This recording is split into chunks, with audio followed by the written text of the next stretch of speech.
Ja, hallo, ich bin Thorsten von Haus & Technik und heute geht es um so etwas. NAS, Network Attached Storage. Wofür braucht man das? Was ist das eigentlich? Und wie hilft mir unter Umständen ein solches Gerät in meinem täglichen Umfeld? 6 coole Sachen, die man mit dem Gerät machen kann oder die wir auch damit machen, stelle ich euch vor nach dem Intro. Bleibt dran.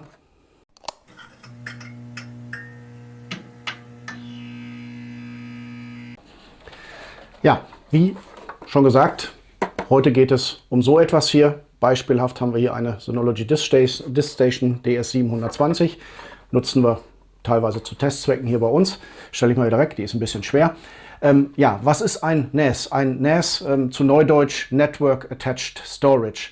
Was kann ich damit machen? Neben einer normalen Speicherlösung, dass ich dort ganz viele Daten drauf speichern kann, sind diese Geräte heute eigentlich schon Mini-Server, die mit ganz vielen Funktionalitäten aufwarten können. Und der Vorteil eines Network Attached Storage im Gegensatz zu einer zum Beispiel fest angeschlossenen USB-Festplatte, die ich an meinem PC oder Laptop anschließe, ist einfach, dass die Daten, die auf einem solchen Gerät liegen, auf einem NAS liegen, im Netzwerk vorhanden sind und somit allen im Netzwerk verfügbaren Geräten auch zur Verfügung stehen und nicht nur per USB-Anschluss, zum Beispiel dem Desktop-PC oder aber dem Notebook.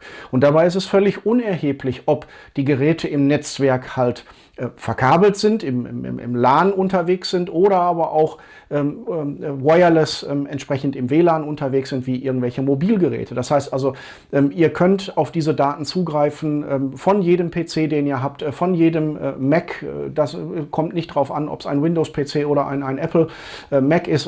Das gleiche gilt für Mobilgeräte, Android oder iPhone ist da alles völlig egal. Das heißt also, die Zugriffsmöglichkeiten auf einen solchen Speicher, die sind sehr vielfältig. Also grundlegend das Thema Daten, wenn man so, ich lege Daten ab. Was sind eigentlich Daten? Also es gibt keine wirkliche Definition dafür. Also meine Definition von Daten wäre, dass ich alles, was in irgendeiner Form elektronisch zur Verfügung steht. Das können Dokumente sein, in PDF-Form, in Doc-Form oder was auch immer man sich vorstellen kann. Das können Multimedia-Dateien sein, Fotos, Videos, Audiodateien. Das können genauso gut aber aus unserer Hausautomatisierung auch irgendwelche Messwerte oder sonstigen Daten sein, die wir zum Beispiel in einer Tabelle oder aber auch in einer Datenbank gespeichert haben. Alles das fällt für mich so unter dem ganzen Thema Daten und elektronische Daten und die kann ich natürlich alle auch in irgendeiner Form dann auf dem NAS unterbringen und dann, wie schon gerade gesagt, möglichst vielfältig zur Verfügung stellen. So, und diese zentrale Datenablage, das war bei mir auch damals so, vor circa 15 Jahren, so der Einstiegsknoten, wo ich damals noch mit so einem Buffalo 500 hieß die, glaube ich, das war dann so ein Einstiegs von Western Digital, war da so ein Einstiegs-NAS, da konnte man so ein bisschen was mitmachen, da gab es auch eine rudimentäre Konfigurationsoberfläche, nicht wirklich Applikationen, die darauf liefen und heute sieht das hier anders aus. Das sind Mini-Server und je nach Ausstattung haben die also wirklich schon Profi-Charakter, damit kann man alles Mögliche machen. Und was man da alles mitmachen kann, 6 tolle Sachen davon, die stelle ich euch jetzt vor. Ja, fangen wir mit dem ersten Punkt an. Erstes tolles Feature ist die private Cloud. Natürlich kann man Daten auch in einer Cloud bei Amazon oder bei Google oder bei Dropbox und wie sie alle heißen, natürlich auch entsprechend hinterlegen. Teilweise bis zu einem gewissen Rahmen kostenfrei, dann darüber hinaus auch kostenpflichtig oder generell kostenpflichtig. Problematisch, für mich empfinde ich das zumindest so, ist immer, dass ich eigentlich gar nicht weiß, was passiert da mit meinen Daten. Und da liegt ein ganz großer Vorteil, wenn wir das hier zum Beispiel auf einem solchen NAS selber hosten. Heißt also, wir sind selber Herr über unsere Daten. Wir wissen, wo sie sind und wir wissen, was wir damit tun, nämlich zu Hause in unserem privaten Netzwerk, wo normalerweise erstmal so keiner reinkommt. So, und da gibt es natürlich ganz klare Vorteile, dass man einfach sagt, ich kann zum Beispiel meine sämtlichen PCs, die Home-Verzeichnisse, die ich habe, die kann ich zum Beispiel nutzerspezifisch in der Cloud hinterlegen. Das heißt also, egal an welchem Rechner ich mich hier zu Hause einlogge, ob das im Büro ist oder ob das Laptop vielleicht irgendwo im Wohnzimmer ist oder sonst irgendwie oder ein Kind, was einen Computer hat in seinem eigenen Zimmer und vielleicht auch noch im Büro arbeitet, zwischendurch mal. ich schaue immer auf die gleichen Daten. Ich gucke immer, wenn ich in mein Dokumentenverzeichnis gehe, gucke ich immer in das Verzeichnis, was ich in meiner Cloud habe. Und da ist das egal. Ich kann Bearbeitungsstände speichern. Was auch immer ich da machen möchte, es ist alles da. Und ich kann alles mit den Rechten versehen, wie ich oder wie wir das eigentlich möchten. Heißt, ich kann Gruppen eröffnen, dass ich sage, das sind Dokumente oder das sind Daten, die sind nur für die Eltern. Es kann Sachen geben, die sind nur für die Kinder oder wie auch immer sich man das überlegen möchte. Diese Möglichkeiten gibt es da relativ viele von. So, und wie gesagt, es ist ein zentraler Speicherort für alles, was man sich vorstellen kann. Wie gesagt, Daten, Dokumente, Bilder, was auch immer ihr da im Kopf habt, könnt ihr entsprechend in einer Cloud speichern. So, und dazu kann man natürlich jetzt auch noch sagen, naja gut, das gilt jetzt nicht nur für PCs, sondern das gilt jetzt auch noch für Mobilgeräte. Ja, das heißt also, ich synchronisiere diese Daten dann auch unter Umständen auf mein Handy, sofern ich das möchte. Oder auf ein Tablet. Oder ich kann diese Daten auch mit einem zweiten NAS im Zweifelsfall auch noch synchronisieren, das vielleicht ganz woanders steht, wenn ihr ein kleines betriebliches Umfeld zum Beispiel habt. Also diese Möglichkeiten gibt es, das entsprechend zu Hause selber zu machen, webbasiert, App-basiert, auch auf einem Windows-PC oder auf einem Apple oder aber auch, wie gesagt, Android- oder iPhone-Applikationen, die da zur Verfügung stehen. Da sind sehr, sehr viele Möglichkeiten und da kann man ganz, ganz viele tolle Sachen mitmachen. Und, wie gesagt, ihr seid Herr über eure Daten und Informationen. Ja, zweites super Feature, finden wir zumindest, ist ein zentraler Mail-Server. Heißt also, wir haben jetzt zum Beispiel auf dem NAS eine Mail-Server-Applikation installiert, die es uns ermöglicht, intern zumindest mit Mail-Adressen uns intern zu erreichen und auch Mails auszutauschen. Und was wir eigentlich viel stärker nutzen, ist, dass wir Mails von unseren externen Konten alle sammeln und entsprechend zur Verfügung stellen. Zum Beispiel ist das bei mir so, dass ich habe Hauptmail-Adressen, die zum Beispiel über mailbox.org definiert sind. Wir haben aber auch Mail-Adressen bei web.de oder aber auch bei GMX. Und diese ganzen Mail oder diese ganze Korrespondenz, die sammelt jetzt der Mail-Server und liest die alle aus den entsprechenden Mail-Accounts aus. Das läuft über ein POP3-Verfahren. Das heißt, die Mails werden dann auch im Hintergrund auf dem Server gelöscht. Heißt also, ich komme niemals in die Problematik, dass mir der Mail-Provider sagt, du hast jetzt unter Umständen dein Limit überschritten, 1 Gigabyte oder was auch immer.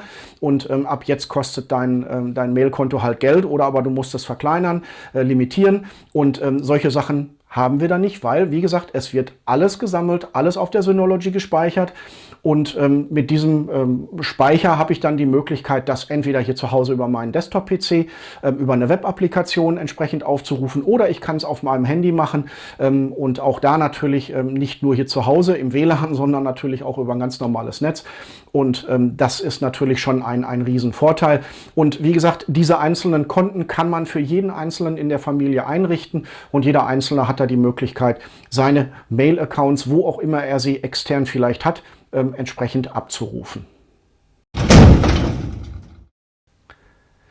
Ja, Feature Nummer 3. Feature Nummer 3 ist hier die Kalenderverwaltung, Terminverwaltung. Also wir haben Kalender für jeden in der Familie, individuell. Die kann man teilen oder man kann sie auch so aufsetzen, dass nur die einzelne Person natürlich Zugriff drauf hat. Diese Kalender können dann entsprechend auch weiter verarbeitet werden. Wir haben zum Beispiel eine Termindarstellung über unsere Hausautomatisierung, in dem Fall IO-Broker. Da kann man dann auf einem Wandtablet wunderbar sehen, welche Termine jetzt gerade noch anstehen. Dazu gehört auch, dass wir dann einen Müllkalender zum Beispiel verwalten, wo die Abfuhrtermine unserer Kommune drin sind. Auch die kann ich auf meinem ganz normalen Kalender, entweder auf der Web-Applikation, die ich auf meinem Rechner habe, oder aber in der Kalenderfunktion, die ich auf meinem Telefon habe, kann ich mir die abrufen. Und wie gesagt, ich sehe die auch zum Beispiel auf unserem Homescreen im IO-Broker. Da weiß ich immer, wann die Mülltonne geleert wird und wann nicht. Dazu gibt es noch Funktionskalender, wo man dann einfach sagt, naja, da sind vielleicht irgendwelche Termine drin, die sind jetzt nicht für eine Person spezifisch, sondern die sind für, weiß ich nicht, für mehrere in der Familie oder da muss einer da sein, weil irgendwer kommt. Ich sage jetzt einfach mal, da kommt jemand, der Schornsteinfeger kommt und dann ist es egal, ob ich da bin, meine Frau oder sonst wer, aber es muss halt nur einer da sein. Dann steht das halt einfach drin, dass es heißt, okay, da haben wir einen Termin Und dann regeln wir das unter uns. Das sind die Möglichkeiten, die man mit einer Kalenderverwaltung hat. Und wie gesagt, auch hier Möglichkeiten gibt es dazu natürlich auch über andere Anbieter, über Google und so weiter und so fort. Aber auch hier habe ich wieder einfach den Vorteil, ich weiß, wo der Kalender liegt und ich weiß, wo die Daten liegen, nämlich bei mir zu Hause auf dem NAS.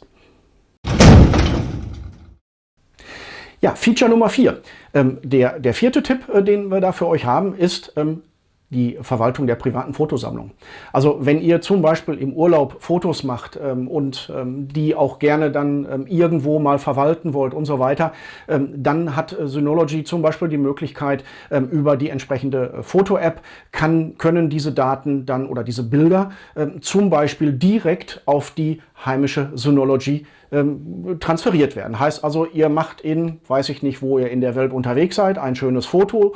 Ihr könnt dann einstellen, dass ihr zum Beispiel, wenn ihr in das nächste WLAN-Netz gelangt, wo ihr, sag ich mal, nicht so viel Datenvolumen eures Mobilfunkvertrages entsprechend verbraucht, wenn ihr ins nächste WLAN-Netz kommt, merkt das Telefon das, loggt sich da unter Umständen ein und wenn ihr da eingeloggt seid, dann würde die Foto-App zum Beispiel den Transfer der bis dato geschossenen neuen Bilder auf eure heimische Synology veranlassen. Heißt also, solltet ihr das Telefon verlieren oder sollte das Telefon gestohlen werden, was schon schlimm genug ist, die Bilder, die habt ihr zumindest schon mal zu Hause. Hilft dann in dem Moment vielleicht nicht wirklich, aber zumindest die Bilder sind noch da. Aber das ist zum Beispiel ein Vorteil, ein automatisches Backup, was diese App anbietet, die direkt zu Hause auf dem Server gemacht wird. Natürlich könnt ihr das ganze Thema Geotagging damit einbauen. Natürlich hat diese App auch auf der Synology eine Gesichtserkennung, dass man also dann entsprechend sagen kann, ich ordne bestimmte Bilder bestimmten Personen zu automatisiert. Das gleiche geht über, dass ich über Alben bilde, die halbautomatisch dann gucken, an welchem Platz ich gerade war. Wie gesagt, wenn ihr sagt, ich möchte alle Bilder, die jetzt zum Beispiel irgendwo an meinem letzten Urlaubsort waren und ihr wart da vielleicht schon mal, dann zeigt ihr euch alle Bilder, auch die von denen ihr vielleicht beim ersten Mal da wart. Also diese Funktionalitäten sind alle da, das ist sehr, sehr komfortabel. Auch hier gibt es natürlich Möglichkeiten, dass Google und Co. das alles können, gar keine Frage, aber auch da gilt wieder, verschiedene Anbieter haben da ja auch so ihre Limitationen oder Restriktionen, was bestimmte Bilder angeht. Und es ging ja auch mal durch die Presse, dass es hieß, da ist dann jemand plötzlich nackig, obwohl er gar nicht nackend war. Da hat man halt jemand mal in einer Badehose fotografiert. Wenn das meine persönlichen Bilder sind, gibt es da auch gar nichts gegen auszusetzen. Ich will die ja auch nicht andere Leute damit schockieren, wie ich in Badehose aussehe, sondern ich möchte die für mich einfach irgendwo speichern. Und da gibt es Algorithmen, die bei verschiedenen Anbietern durchlaufen und die dann da, weiß ich nicht, anstößiger Inhalte plötzlich erkennen und dann da plötzlich Theater machen. Dann sind solche Bilder weg und ach, was weiß ich nicht alles. Die sind hier zu Hause, die sind für privaten Gebrauch, für niemanden anders und hier liegen sie gut und die Funktionalität, die bietet mir halt einfach auch so ein Server. Kommen wir zum Tipp Nummer 5. Eigentlich mit einer der relevantesten Tipps, weil ihr werdet sicherlich denken, ja, jetzt habe ich das alles schön auf meiner Diskstation hier gespeichert oder auf meinem NAS gespeichert und was ist, wenn mir der mal abhanden kommt? Durch Diebstahl, wenn jemand bei euch einbricht oder es passiert ein technischer Schaden, Wasser, Feuer, was auch immer und dann ist das alles weg. Backup. Genau, so. Und wie machen wir ein Backup? Also wir haben jetzt zum Beispiel hier einen Zwei-Stufen-Ansatz gewählt. Das heißt also, wir haben neben den produktiven Netzwerkserver, den produktiven NAS, haben wir jetzt auch noch ein Backup-NAS stehen. Steht im gleichen Haus, steht aber in einem anderen Raum, in einer anderen Etage, wo man sagt, naja gut, okay, wenn da unten mal Wasser reinfließt, habe ich oben noch lange kein Wasser und umgekehrt vielleicht genauso. Und da sichern wir dann über eine Funktionalität, die der Server mit sich bringt, sichern wir dann in einem bestimmten Rhythmus, das kann man sich aussuchen, wie man es macht, ob man es stündlich, täglich, wöchentlich oder wie auch immer macht, entsprechend die Daten zu einem Zeitpunkt, wenn im Netz nicht viel los ist, sichert man die ganzen Daten dann entsprechend auf einen zweiten Netzwerkserver. So, die Möglichkeit besteht und da muss man sich dann natürlich überlegen, was möchte ich eigentlich alles unter Umständen sichern. Also okay, klar, wir sagen natürlich, wichtige Dokumente müssen gesichert werden. Wir möchten alle unsere privaten Bilder und Filme natürlich sichern, weil was hilft mir das, wenn ich die alle schön vom Telefon auf das NAS übertragen habe, morgen ist das NAS nicht mehr funktionsfähig oder ist abhandengekommen oder was auch immer und dann sind die aber auch weg. Also sagt man, okay, die möchte ich gerne auch noch als Backup-Lösung haben. Jetzt muss man natürlich sagen, auch so ein Netzwerkspeicher. Wir haben jetzt zum Beispiel als produktiven Netzwerkspeicher ein 4-Bay-NAS. Das, was ich euch am Anfang gezeigt habe, ist ein 2-Bay-NAS. 2-Bay heißt also, da sind 2 Festplatten drin. 4-Bay heißt, da sind möglicherweise 4 Festplatten drin. Das heißt also, ich kann natürlich dort schon über die Konfiguration der Festplatten ein gewisses Sicherheitsniveau machen. Wenn ich zum Beispiel ein sogenanntes RAID-System anlege, dann sind Informationen und Daten auf den Festplatten gespiegelt. So, das kann man in gewissen Konfigurationen machen und damit stelle ich schon mal sicher, dass wenn ich einen Hardware-Defekt zum Beispiel an einer Festplatte habe, dass mir nicht die Daten alle weg sind, sondern die sind schon mal gespiegelt auf dem Produktivserver. Aber wie gesagt, geht der Produktivserver kaputt, muss ich eine Möglichkeit haben, diese Daten eventuell von einem Backup-System wiederherstellen zu können. So, also gehen wir her und sagen, okay, wie gesagt, Dokumente, Bilder und Filme speichern wir dann alles auf einem Backup-System. Und für den Fall der Fälle, dass dieses Backup-System vielleicht auch mal kaputt geht oder irgendeinen Schaden erleidet oder was auch immer, haben wir noch eine Möglichkeit, dass wir ein externes Cloud-System nutzen. Und da haben wir jetzt zum Beispiel nicht Google und Konsorten ausgewählt, sondern wir waren früher bei Strato. Heute nutzen wir die Synology Services, nennt sich Synology C2. Da gibt es ein Cloud-Anbieter oder ein Cloud-Angebot, was dann auch in Deutschland gehostet ist. Die Server stehen, glaube ich, irgendwo im Frankfurter Bereich, wenn mich jetzt nicht alles täuscht. Heißt also, auch hier gilt unsere Datenschutzgrundverordnung. Heißt also, da kann ich mir ziemlich sicher sein, dass das nach deutschem Recht und Gesetz in irgendeiner Form gehandhabt wird und nicht auf irgendeinem Server, weiß ich nicht, in den Cayman Islands oder sonst irgendwo liegt und wo ich überhaupt nicht weiß, was mit den Daten passiert. So, und in diese Cloud, da speichern wir dann also wirklich die nochmal wichtigeren Sachen. Also Bilder, Dokumente, Filme und so weiter, die sind alle wichtig. Aber was erzeugt eigentlich wirklich Probleme, wenn sie mir wirklich abhanden kommen. Das sind zum Beispiel ganz wichtige Dokumente und die kann man dann verschlüsselt zum Beispiel auch entsprechend hinterlegen. Die Verschlüsselung gilt natürlich für alles. Ich kann mit so einem, auch in der Cloud natürlich, habe ich vielleicht zu Anfang nicht erwähnt, in der Cloud natürlich festlegen, ob ich Daten offen liegen habe. Und offen heißt jetzt nicht offensichtlich für jedermann, aber ob ich sie verschlüsselt in irgendeiner Form auf der Disk-Station hinterlege oder ob ich sie unverschlüsselt hinterlege. Und für bestimmte Daten haben wir eine Verschlüsselung auch gewählt und diese Verschlüsselung nutzen wir natürlich auch im Backup-System. Das heißt also, ich möchte nicht, dass wenn diese Disk-Station oder wenn das System in fremde Hände gerät, aus welchen Gründen auch immer, dass Leute einfach darauf zugreifen können und einfach schauen können, was wir da alles so drauf haben. Wenn die in die Bilder gucken, kann ich das nicht ändern, dann müssen sie halt mit mir in Badehose Vorlieb nehmen. Aber ich sag mal, andere Dokumente, die wir da vielleicht drauf haben, die nicht für jedermann geeignet sind, die sind natürlich verschlüsselt. Und wie gesagt, zum Teil schauen wir dann auch, dass wir die entsprechend in die Cloud legen. Und ja, ich weiß, da werden jetzt einige natürlich sagen, huhaha, wie kann man? Ja, wir sind uns natürlich auch bewusst, je mehr man natürlich Daten auch extern speichert, dass natürlich auch in irgendeiner Form durch irgendwelche Hackerangriffe auch in einem deutschen System in Frankfurt unter Umständen solche Sachen gehackt werden und dann anderen zur Verfügung stehen. Aber ganz ernsthaft, welche Möglichkeiten habe ich denn heute? Das Thema Papier will ich eigentlich nicht mehr und auch bei Papier habe ich das Problem, ich habe es einmal hier irgendwo im Büro stehen, dann muss ich mir überlegen, wo habe ich denn noch ein Backup von irgendeinem wichtigen Dokument? Dann kann ich mir eventuell noch einen Tresor überlegen, den ich bei irgendeiner Bank oder sonst irgendwas habe. Und dann war es das eigentlich auch schon.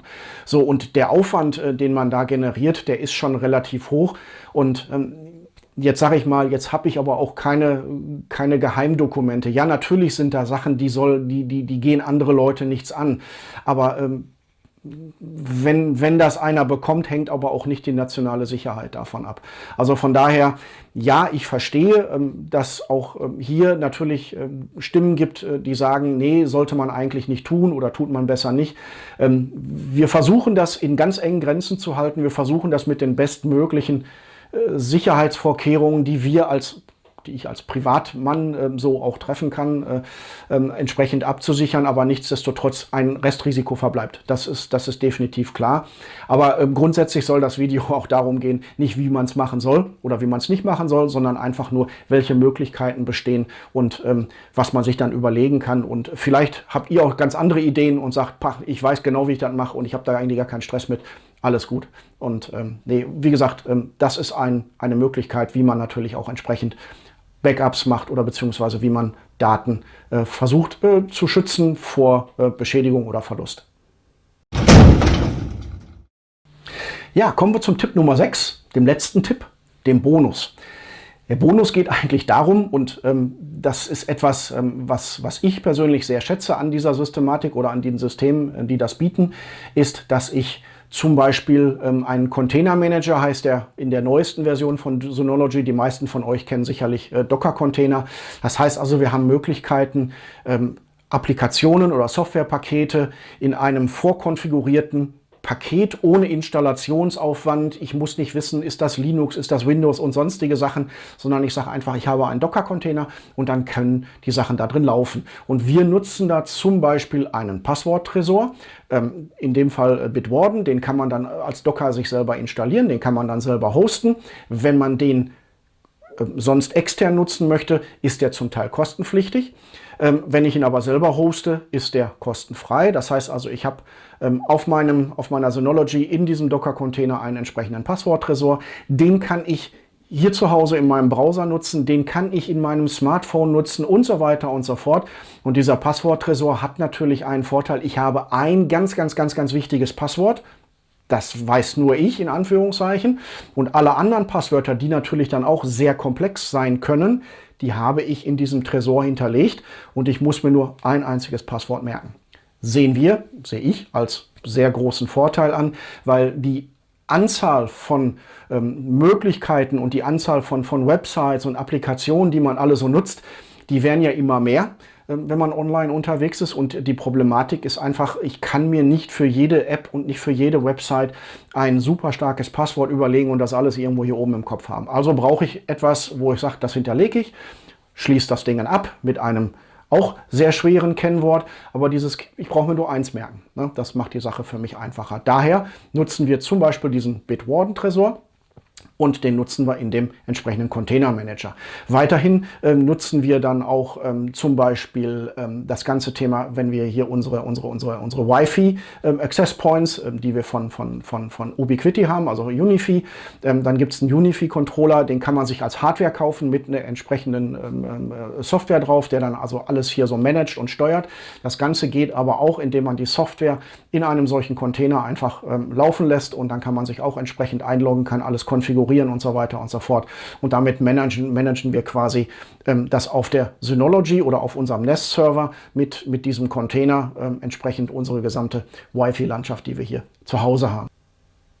Das gleiche gilt natürlich aber auch für Werbeblocker wie Pi-hole und andere.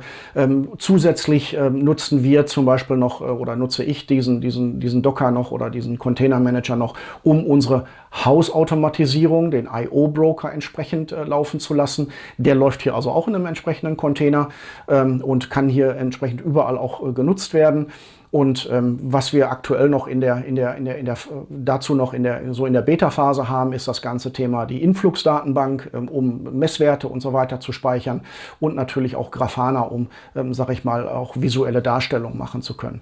Weiterhin, was auch noch in so einer Beta-Testphase hier auf dem Container Manager läuft, ist das evcc.io. Das ist quasi eine Wallbox-Connection oder eine Wallbox-Verbindung, ein Verbindungslink, mit dem ich zum Beispiel über mein Smartphone auf die Wallbox zugreifen kann und sagen kann, starte laden, hör auf zu laden. Und dieses evcc.io ist da relativ autark. Das heißt also, es ist nicht Wallbox-herstellerabhängig, es ist nicht systemherstellerabhängig, verbindet sich dann auch entsprechend oder kann PV-Überschuss laden.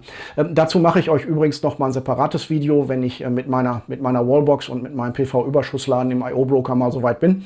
Dann mache ich da noch mal ein Update zu meinem IO-Broker-Video und lasst euch wissen, wie das alles da so miteinander funktioniert. Aber wie gesagt, ist aktuell noch Beta und soll jetzt hier quasi auch nur als Bonuspaket geht, ne, 5 plus 1 sind auch 6, entsprechend fungieren, dass man hier ganz, ganz viele Sachen machen. Ich habe euch jetzt nur ein paar davon genannt. Es gibt ganz, ganz viele Container, die man da laufen kann, die einem vielleicht das Leben erleichtern.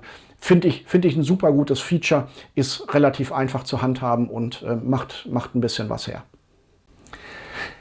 Ja, das war es auch schon zum Thema, welche 6 guten Gründe kann man haben, um sich zum Beispiel ein NAS anzulegen. Wie gesagt, bei uns ist es eine Synology DiskStation, gibt aber auch ganz viele andere Hersteller, die so etwas anbieten. Je nachdem, was ihr machen wollt, wie tief ihr einsteigen wollt, welche Features ihr braucht, gibt es die auch für jeden Geldbeutel, von relativ simpel, reine Datenhaltung bis ganz, ganz professionell, sag ich mal, gibt es da ganz, ganz viel auf dem Markt. Wie gesagt, es muss nicht Synology sein, es kann genauso gut QNAP sein oder Asus Tor und wie die alle heißen, haben alle ihre Vor- und Nachteile. Der eine schwört auf das, der andere auf das.